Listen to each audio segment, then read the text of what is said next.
आज जानते हैं सिकंदर के बारे में, सिकंदर के इतिहास के बारे में आज जानते हैं। आज हम जानते हैं कि वो 30 साल की उम्र में दुनिया जीतने वाला सिकंदर महान, उसके बारे में हर चीज़ जो दुनिया में शायद ही कोई लोग जानते होंगे। वो सिकंदर ही दोस्तों कहलाता है, हारी बाजी को जीतना जिसे आता है। यह गाना आपको याद ही होगा।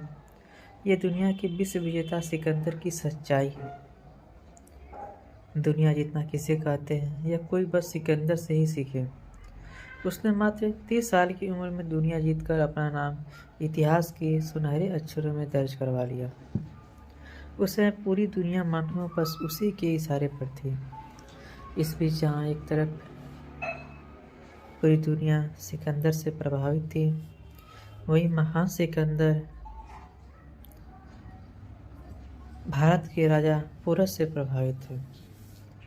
इस बारे में अधिक जानकारी जानने के लिए हम इस पूरी वीडियो को देखते हैं। इस पूरी वीडियो के माध्यम से हमारे पूरे सिकंदर के बारे में इतिहास पता करेंगे।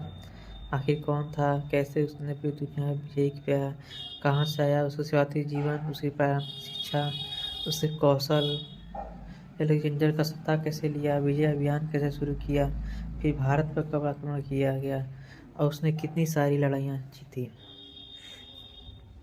सिकंदर इतिहास के बारे में इस वीडियो के माध्यम से आपको सिकंदर के शुरुआती जीवन के बारे में बताते हैं। तो जान लेते हैं कि अलेक्जेंडर महान जिसे कहा जाता है, उसका जन्म 20 जुलाई 356 ईसा पूर्व में एक नेपोलियन की राजधानी पेला में हुआ था। अलेक्जेंडर फिलिंग्स द्वितीय का पुत्र था, जो मैकेडोनिया और ओलंपिया के राजा थे और इसके पड़ोसी राज्य की एपिरुस की राजकुमारी ओलंपिया उनकी माँ थी। वहीं अलेक्जेंडर की एक बहन भी थी। अब उसके बारे में बात करते हैं। प्रारंभिक शिक्षा, उसने शिक्षा कहाँ से ली? सिकंदर ने अपनी प्रारंभिक शिक्षा अपने रिश्तेदार दी ईस्टर्न लियोनिडास और एपिरुस से ली थी, जिसे फिलिप ने अलेक्जेंडर को गणित, घुड़सवारी और धनुर्विद्या सिखाने के लिए नियुक्त किया गया था। सिकंदर के नए शिक्षक लाइसीमैक्स थे, जिन्होंने उसे युद्ध की शिक्षा दीक्षा दी। जब वह 13 वर्ष का हुआ था, तब फिलिप ने सिकंदर के लिए एक निजी शिक्षक एरिस्टोटल की नियुक्ति की। एरिस्टोटल को भारत में अरस्तु कहा जाता है। अगले 3 वर्षों तक अरस्तु ने सिकंदर को साहित्य शिक्षा दी, वाक्पटुता भी सिखाई। सिकंदर के कम उम्र में से ही बहुत बड़ा धुरंधर था। वह युद्ध कौशल में बहुत ही माहिर था।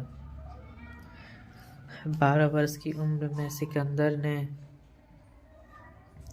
घुड़सवारी बहुत अच्छे से सीख ली थी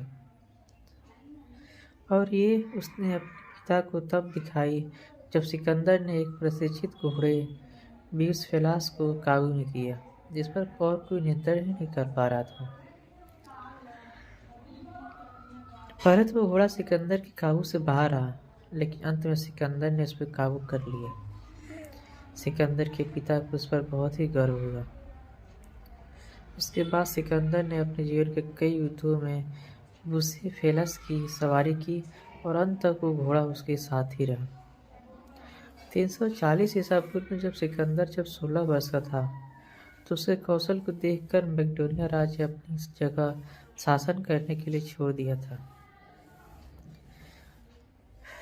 जैसे जैसे मैकेडोनियन आर्मी ने थ्रेस में आगे बढ़ना शुरू किया, मेडी की थ्रेसियन जनजाति ने मैकेडोनिया के उत्तर पूर्व सीमा पर विद्रोह कर दिया, जिससे देश के लिए खतरा बढ़ गया। सिकंदर ने सेना इकट्ठी की और इसका इस्तेमाल विद्रोहियों के सामने शुरू किया और तेजी से कार्रवाई करते हुए मेडी जनजाति को हरा दिया और इनके किले पर कब्जा कर लिया और उसका नाम उसने खुद के नाम पर एलेक्जेंड्रोपोलिस रखा। 2 वर्ष बाद 338 ईसा पूर्व में फिलिप ने मैकेडोनियन आर्मी के ग्रीस में घुसपैठ करने पर अपने बेटे को आर्मी में सीनियर जनरल से पोस्ट दे दी। इस युद्ध में ग्रीक की करारी हार हुई और इससे सिकंदर का नाम पूरे विश्व में होने लगा। अलेक्जेंडर फिर सत्ता ग्रहण करने लगा। हिंद कुश, मर्जेनिया, स्कोडोनिया, पामीर, हिमालयास, किस्रू और इंडिया और जीरोडेसिया, एस्ट्रोजेसिया, बहुत सारे।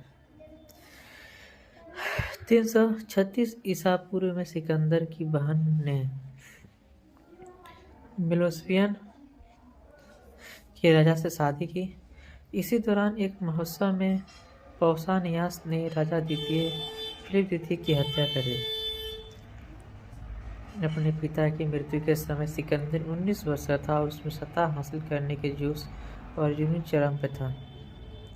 उसने मैकेडोनियन आर्मी के सत्याग्रह के साथ जनरल और फौज को इकट्ठा किया, जिनमें वो सेना भी शामिल थी जो किरनिया से लड़ी थी।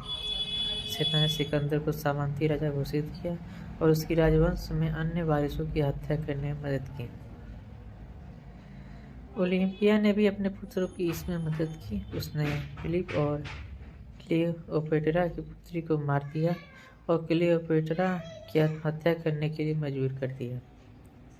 सिकंदर के मैकेडोनिया की सामंती राजा होने के कारण उसने कोरिन्थियन लीग पर नियंत्रण ही नहीं मिला, बल्कि ग्रीस के दक्षिणी राज्यों में भी उसने नियंत्रण पा लिया।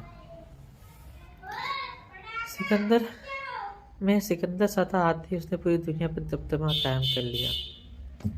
सिकंदर जब अपनी उत्तरी अभियान को खत्म करने के करीब था, तब उसे खबर मिली कि ग्रीक राज्य के शहर थेबेस ने मैकेडोनियन फौज को अपने किले से भगा दिया।